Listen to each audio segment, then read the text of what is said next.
رسول اللہ صلی اللہ علیہ وسلم نے فرمایا جمعہ کے دن اور جمعے کی رات کو کثرت سے مجھ پر درود پڑا کرو، بس جو آدمی مجھ پر ایک دفعہ درود بھیجے گا اللہ اس پر 10 رحمتیں نازل کرے گا۔ اللہم صلی علی محمد۔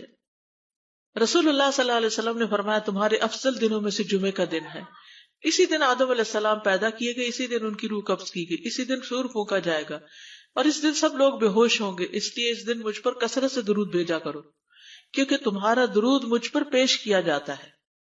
کہتے ہیں لوگوں نے پوچھا یا رسول اللہ ہمارا درود آپ پر کس طرح پیش کیا جائے گا جبکہ آپ کا جسم بوسیدہ ہو چکا ہوگا؟ تو آپ نے فرمایا بے شک اللہ عز و جل نے انبیاء کے جسموں کو زمین پر حرام کر دیا ہے، یعنی فرشتوں کے ذریعے آپ تک درود پہنچایا جاتا ہے۔ انبیاء کے جسموں کو مٹی نہیں کھاتی، صحیح سلامت ہوتے ہیں ان کے جسم۔ سورۃ الکہف پڑھنا، نبی صلی اللہ علیہ وسلم نے فرمایا جو شخص جمعہ کے دن سورۃ الکہف پڑھتا ہے تو اس کے لیے دوسرے جمعے تک نور روشن رہتا ہے۔ غسل کرنا، ہر بالغ پر جمعہ کے لیے جانا ضروری ہے اور ہر وہ شخص جس پر جمعہ کے لیے جانا ضروری ہے اس پر غسل ہے، یعنی اس کو لازمی غسل کرنا چاہیے، اللہ یہ کہ کوئی مجبوری ہو۔ تو آپ اپنا اسکیجول اس طرح بنائیں نا کہ جیسے اگر آپ ہر روز نہاتے ہیں پھر تو کوئی مسئلہ نہیں، لیکن اگر آپ ایک دن چھوڑ کے ایک دن نہاتے ہیں تو آپ پھر اس طرح اسکیجول کریں کہ جیسے آپ منڈے کو نہائے، پھر وینسڈے کو نہائے، پھر جمعے کو نہائے، پھر آپ سیٹرڈے سنڈے اگر نہیں بھی نہاتے پھر منڈے، تو اس طرح آپ جمعے کو مس نہیں کریں گے۔ یہ نہیں کہ جمعرات کو نہا کے جمعہ کو چھوڑ دیا یا جمعہ چھوڑ کے ہفتے کو نہائے، ایسا نہیں کرنا چاہیے۔ علماء نے غسل کے حکم کے بارے میں اختلاف کیا، بعض تو کہتے ہیں یہ واجب ہے یعنی فرض کے درجے میں ہے، اور جمہور علماء یہ کہتے ہیں کہ مستحب ہے، پسندیدہ ہے، افضل عمل ہے۔ حدیث میں آتا ہے جس نے جمعے کے دن وضو کیا اس نے اچھا کیا اور جس نے غسل کیا تو یہ افضل ہے۔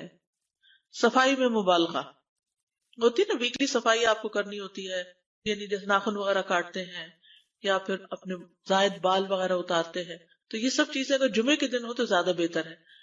نبی صلی اللہ علیہ وسلم نے فرمایا جو شخص جمعے کے دن اچھی طرح غسل کرے، اچھی طرح سنوار کر وضو کرے، اپنے بہترین لباس میں سے پہنے، یعنی جمعے کے دن باقی دنوں کی نسبت اچھا لباس پہنے، اللہ نے اس کی قسمت میں گھر والوں کی جو خوشبو لکھی ہو وہ لگا لے، یعنی گھر میں جو بھی خوشبو ہے، پھر جمعہ پڑھنے آئے تو لغو کام نہ کرے، 2 آدمیوں کے درمیان جدائی نہ کرے، یعنی 2 لوگ بیٹھے ان کے بیچ میں گھس کے بیٹھ جائے۔ اس جمعے اور دوسرے جمعے کے درمیان کے پورے ہفتے کے گناہ معاف کر دیے جاتے ہیں۔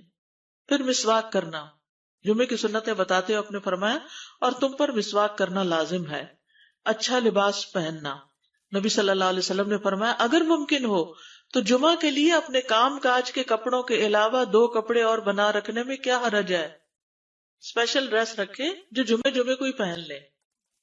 خوشبو لگانا، یعنی خوشبو لگائے، حدیث میں آتا ہے چاہے وہ عورت کی خوشبو سے ہو، یعنی آپ کی اپنی نہیں بیوی کی خوشبو پڑی ہو وہی لگا لو، لیکن لگاؤ۔ تیل لگانا، جو شخص جمعہ کے دن غسل کرے اور جس قدر ممکن ہو پاکیزگی حاصل کرے اور اپنے تیل میں سے تیل لگائے یا اپنے گھر کی خوشبو میں سے خوشبو لگائے، پھر نکلے کہ 2 آدمیوں کے درمیان تفریق نہ کرے، جتنی مقدرہ نماز پڑھ لے اور جب امام بات کرے تو خاموش رہے، اس جمعے سے لے کر دوسرے جمعے تک اس کے گناہ بخش دیے جاتے ہیں۔ جمعہ کا وقت، سورج ڈھلتے ہی جمعہ پڑھنا، سورج ڈھلتے ہی جمعہ پڑھنا، اول وقت جمعہ پڑھنا، بہت لیٹ نہیں کرنا چاہیے۔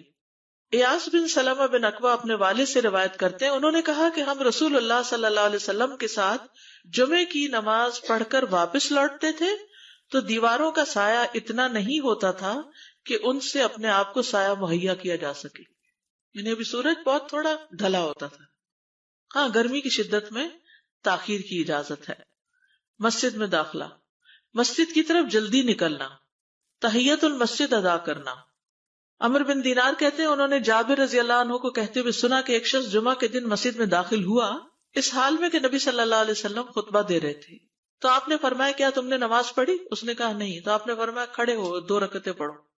اب یہ بڑا اہم مسئلہ ہے، مسجد میں داخل ہو چاہے خطبہ ہو رہا ہو 2 رکعت پڑھے بغیر نہ بیٹھو، ٹھیک ہے؟ اور یہ کیا ہے؟ دراصل تحیت المسجد، یہ جمعے کی سنتیں نہیں ہیں، یہ کیا ہے؟ تحیت المسجد ہے، اور مختصر پڑھی جائیں، یعنی امام جب خطبہ دے رہا ہو تو چاہیے کہ 2 رکعتیں پڑھے اور دونوں میں اختصار کرے۔ نماز سے قبل حلقہ بنانے کی ممانعت، مثلا آپ جلدی چلے گئے تو یہ نہیں کہ ایک گروپ بنا کے آپس میں گپ شپ شروع کر دیں، نہیں، سیدھے ہی لائنوں میں بیٹھیے۔ انتظار کا وقت کیسے گزاریں گے؟ نفل پڑھ کے بیٹھ گئے، ذکر اذکار کریں، قبلے کی طرف رخ کر کے لائنوں میں بیٹھیں، حلقہ نہیں بنائیں، بیٹھ کے خرید و فروخت نہیں کریں، تاخیر سے آنے پہ گردنیں پھلانگ کے نہ آگے جائیں۔ رسول اللہ صلی اللہ علیہ وسلم نے فرمایا ٹیک لگا کے مت کھاؤ، یہ عام ایک ادب بتایا، یعنی اس طرح ٹیک لگا کے نہیں کھاؤ، کھانے کے وقت سیدھے ہو جاؤ۔ چھنے ہوئے آٹے کی روٹی نہ کھاؤ، میدا۔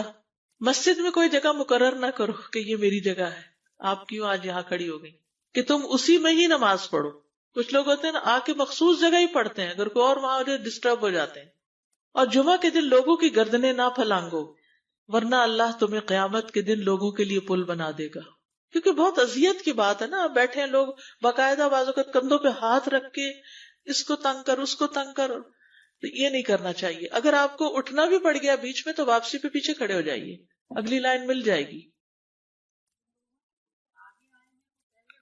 جی یہ تو بہت ضروری بات آپ نے کی کہ جب لوگ مسجد آئے تو پہلی صف میں بیٹھے، یہ نہیں پہلی چھوڑ کے آخری میں بیٹھ جائیں اور پھر لوگ ان کی گردنیں پلانگتے رہیں، دوسروں کے لیے فتنہ بننا۔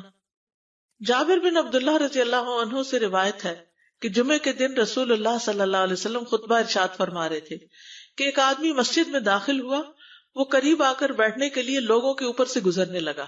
رسول اللہ صلی اللہ علیہ وسلم نے فرمایا بیٹھ جاؤ، تحقیق تم نے لوگوں کو تکلیف پہنچائی اور دیر سے آئے۔ یہ عربی کے الفاظ بڑے خوبصورت ہیں، اجلس فقد آذیت و آنیت، کتنی جامع زبان ہے یہ۔ اجلس فقط آذیت، تو نے اذیت دی، و آنیت، اور دیر سے آئے، ہاں تو اس سے منع کیا گیا۔ کسی کو اس کی جگہ سے نہ اٹھانا۔ جابر رضی اللہ عنہ نبی صلی اللہ علیہ وسلم سے روایت کرتے ہیں، آپ نے فرمایا تم میں سے کوئی شخص جمعہ کے دن اپنے بھائی کو کھڑا نہ کرے کہ پھر دوسری طرف سے آ کر اس کی جگہ پہ خود بیٹھ جائے، بلکہ جو آئے وہ کہے جگہ کشادہ کرو، بھی ہمارے لیے بھی جگہ بناؤ، یہ کہے۔ خطبہ جمعہ اور اس کے آداب۔ خطبہ جمعہ کی اہمیت، جب اذان ہو جائے تو کیا کرے انسان؟ مسجد کی طرف دوڑ پڑے۔ تو مسجد میں جماعت تو نہیں ہو رہی ہوگی، پہلے کیا ہو رہا ہوگا؟ خطبہ ہو رہا ہوگا۔ امام کا خطبے سے پہلے سلام کرنا۔ نبی صلی اللہ علیہ وسلم جب ممبر پر چڑھتے تو حاضرین کو السلام علیکم کہتے۔ امام کا کھڑے ہو کر خطبہ دینا۔ رسول اللہ صلی اللہ علیہ وسلم کھڑے ہو کر خطبہ دیتے، پھر بیٹھ جاتے، پھر کھڑے ہوتے اور کھڑے ہو کر خطبہ دیتے، یعنی بیچ میں تھوڑا سا بیٹھ بھی جاتے تھے۔ جس نے تمہیں یہ خبر دی کہ آپ بیٹھ کر خطبہ دیتے تھے تو تحقیق اس نے جھوٹ بولا۔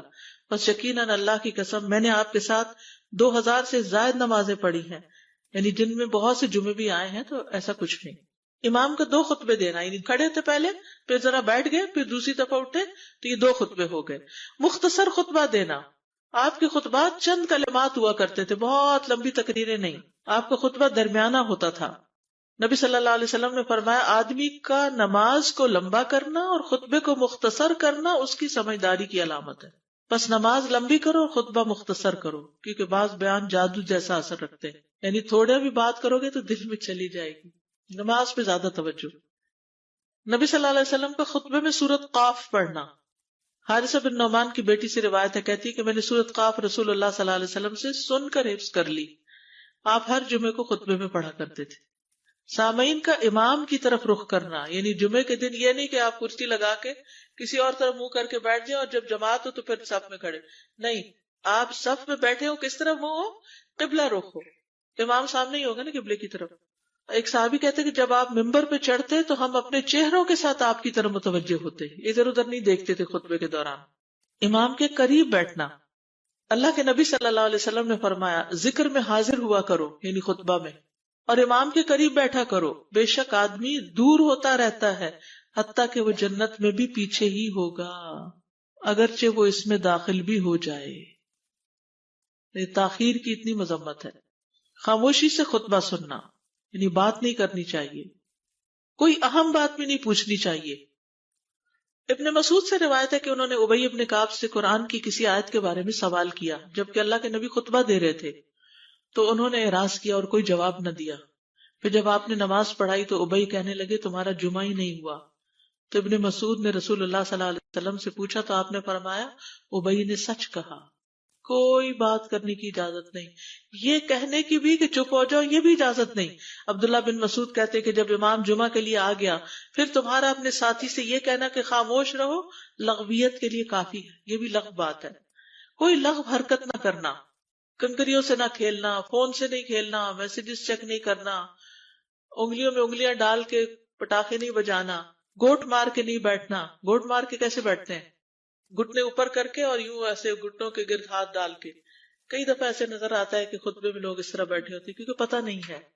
یعنی آپ چوکڑی مار سکتے ہیں. آپ سب سے افضل پوزیشن تو یہ ہے کہ جیسے نماز کے اتحیات میں ہم بیٹھتے ہیں، لیکن کچھ لوگ اس طرح بیٹھ نہیں سکتے، اس لیے کرسی میں بیٹھ جائیں. اگر کرسی نہیں ہے، نیچے بیٹھے ہیں تو چوکڑی مار کے بیٹھ جائیں، مگر ٹانگیں اس طرح پیٹ کے ساتھ لگا کے گھٹنوں پہ ہاتھ کو بل دے کے اس طرح نہیں بیٹھے. اگر مجبوری ہے تو وہ اور بات ہے، لیکن یہ کہ بلا وجہ نہیں کرنا چاہیے کیونکہ ادب کے خلاف ہے. اونگ آنے پر جگہ بدلنا. نبی صلی اللہ علیہ وسلم نے فرمایا اگر جمعہ کے دن کسی کو مسجد میں اونگ آنے لگے تو اپنی اس جگہ کو دوسری جگہ سے بدل لے. کہ بعض اوقات ایسا ہوتا ہے نا، خطبے کے وقت بڑی سکینت ہوتی ہے اور آخری خطبہ تو آپ نیند میں ہی سنتے ہیں. نماز جمعہ کی رکعت 2 رکعت ہے فرض بس. جمعہ کی نماز 2 رکعتیں ہیں اور ان دونوں میں قرات ہوتی ہے. نبی صلی اللہ علیہ وسلم جمعے میں سبح اسم ربک الاعلی اور هل اتاک حدیث الغاشیہ پڑھتے. کبھی جمعہ اور عید کٹھے ہو جاتے تب بھی دونوں نمازوں میں یہی سورت پڑھتے تھے. ٹھیک ہے. اسی طرح صبح کی نماز میں جمعے کے دن الف لام میم التنزیل اور هل اتى علی الانسان کی قرات کرتے اور نماز جمعہ میں سورۃ الجمعہ اور منافقین کی تلاوت کرتے. یعنی یہ بھی ملتا ہے. فرض کے بعد 2 رکعت پڑھنا.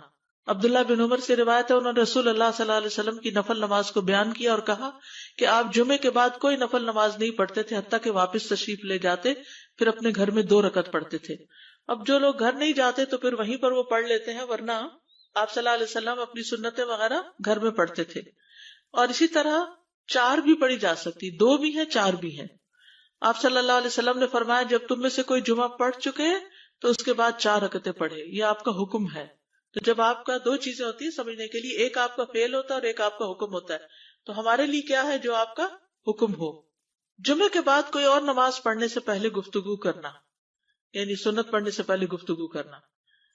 اسما بن مالک سے مرفوعاً روایت ہے کہ جب تم میں سے کوئی آدمی جمعہ کی نماز پڑھے تو اس کے بعد اس وقت تک کوئی نماز ادا نہ کرے جب تک کسی سے کلام نہ کرے یا اس جگہ سے نکل نہ جائے. پہلے منع تھا، اب کوئی نہ کوئی بات کر لینی چاہیے. نہیں سمجھ آئی؟ یعنی جمعہ پڑھ لیا آپ نے اور پھر کسی سے آپ سلام دعا کر لیں، اس کے بعد سنت پڑھیں یا نفل جو بھی. ٹھیک ہے. اور گھر جانا ہے تو گھر جا کے پڑھیں، اور اگر گھر نہیں جانا کام پہ جانا ہے تو ادھر ہی پڑھ کے چلے جائیں. کتنا پیارا ہے ہمارا دین کہ اتنا لمبا بھی چپ کا روزہ نہیں رکھوایا. بالکل. عاصم سے روایت ہے، وہ ابو قلابہ سے نقل کرتے ہیں میں نے ان کے ساتھ جمعہ کی نماز پڑھی. جب میں نے اپنی نماز پوری کر لی انہوں نے میرے ہاتھ کو پکڑا اور میری جگہ پر کھڑے ہوئے اور مجھے اپنی جگہ پہ کھڑا کیا. وہ جو ہم چینج کرتے ہیں نا جگہ، وہ اس کی بات ہو رہی ہے. یعنی جمعے کے بعد کوئی اور نماز پڑھنے سے پہلے بات بھی کر لینا، جگہ بھی تبدیل کرنا. لیکن اگر کچھ لوگ پہلے سے ہی آپ کی سنتیں شروع کر چکے اور کوئی چینج کرنے والا نہیں تو پھر پڑھ لیجئے. یعنی یہ مستحب اعمال ہے، ان میں ایسا نہیں کہ کوئی گناہ لازم ہو جائے گا، لیکن افضل یہ ہے، افضل سے اجر زیادہ ہو جاتا ہے. جمعہ کے دیگر احکام. 1 رکعت پانے پر بھی جمعہ ادا ہو جاتا ہے. یعنی اگر کسی کو رش مل گیا، پارکنگ نہیں ملی اور 1 رکعت میں بھی پہنچ گیا تو جمعہ ہو گیا. امام سے دعا کا کہنا. انس کہتے ہیں کہ ایک سال نبی صلی اللہ علیہ وسلم کے عہد میں لوگ قحط میں مبتلا ہوئے. جمعہ کے دن میں نبی صلی اللہ علیہ وسلم کے خطبہ پڑھنے کے دوران میں ایک اعرابی کھڑا ہو گیا. کہا یا رسول اللہ، مال تباہ ہو گئے، بچے بھوکے مرنے لگے، اس لیے آپ اللہ سے ہمارے حق میں دعا کیجیے. آپ نے اپنے دونوں ہاتھ اٹھائے. اس وقت آسمان پر بادل کا ایک ٹکڑا بھی نہیں تھا. قسم اس ذات کی جس کے ہاتھ میں میری جان، آپ نے ہاتھ اٹھائے بھی نہیں تھے کہ پہاڑوں کی طرح بادل کے بڑے بڑے ٹکڑے امڑ آئے. یہ معجزہ ہے آپ کا، آپ کی دعا قبول ہو گئی. پھر آپ ممبر سے ابھی اترے نہیں تھے کہ میں نے آپ کی داڑھی پر بارش کے قطروں کو ٹپکتے ہوئے دیکھا. اس دن خوب بارش ہوئی. پھر دوسرے دن، تیسرے، چوتھے، حتیٰ کہ دوسرے جمعے تک سلسلہ جاری رہا. دوسرے جمعے وہی عرابی یا کوئی اور کھڑا ہو گیا اور کہا یا رسول اللہ، چھتیں گر گئی، مال ڈوب گیا، اس لیے آپ ہمارے لیے اللہ سے دعا کیجیے. چنانچہ آپ نے اپنے دونوں ہاتھ اٹھائے اور فرمایا اے میرے اللہ، ہمارے ارد گرد برسا، ہم پر نہ برسا. اور بدلی کے جس طرف اشارہ کرتے وہ بدلی ہٹتی جاتی اور مدینہ ایک حوض کی طرح ہو گیا. وادی کنات 1 مہینے تک بہتا رہا. جو شخص بھی کسی علاقے سے آتا تو اس پر بارش کا حال بیان کرتا. جیسے ہوتا ہے نا کوئی فلڈ آ جائے، کچھ ہریکن، تو پھر ہر کوئی موضوع گفتگو ہو جاتا ہے. جمعہ کے بعد قیلولہ کرنا. انس کہتے ہیں کہ ہم لوگ جمعہ کے دن سویرے نکلتے اور جمعہ کی نماز کے بعد قیلولہ کرتے تھے، جمعہ کے بعد کھانا کھانا. سہل کہتے ہیں کہ ہم نہ تو قیلولہ کرتے نہ دوپہر کا کھانا کھاتے مگر جمعے کے بعد. لنچ کب ہے؟ جمعے کے بعد. جمعے کو قیام و سیام کے لیے خاص کرنے کی ممانعت ہے، یعنی اس دن کی رات کو شب جمعہ منانا کہ اس رات پوری عبادت کریں گے، یہ سنت سے ثابت نہیں. ٹھیک ہے. اور دن کو روزے کے لیے خاص کرنا یہ بھی سنت سے ثابت نہیں، الا یہ کہ کوئی معمول کا روزہ رکھتا ہے، ایام 20 کا روزہ ہے تو وہ اور بات ہے.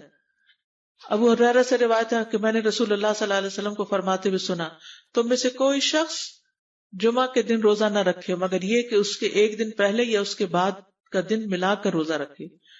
جمعہ کے دن خرید و فروخت کی ممانعت ہے. جمعہ کے دن جب نماز کے لیے پکارا جائے تو اس وقت اللہ نے خرید و فروخت سے منع کیا ہے.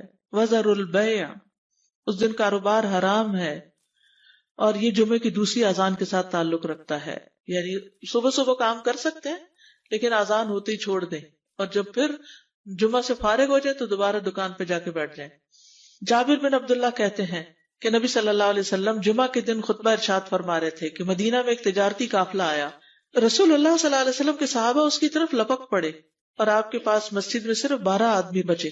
تو رسول اللہ صلی اللہ علیہ وسلم نے یہ صورت دیکھ کر فرمایا، اس ذات کی قسم جس کے ہاتھ میں میری جان ہے، اگر تم سارے کے سارے چلے جاتے اور کوئی بھی باقی نہ بچتا تو اس وادی میں آگ بہہ پڑتی. یعنی اتنا بڑا جرم ہے یہ.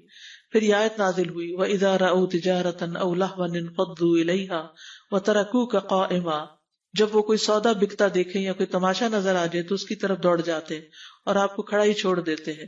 راوی کہتے ہیں جو 12 آدمی رسول اللہ صلی اللہ علیہ وسلم کے ساتھ رہے ان میں ابو بکر اور عمر رضی اللہ عنہ بھی شامل تھے.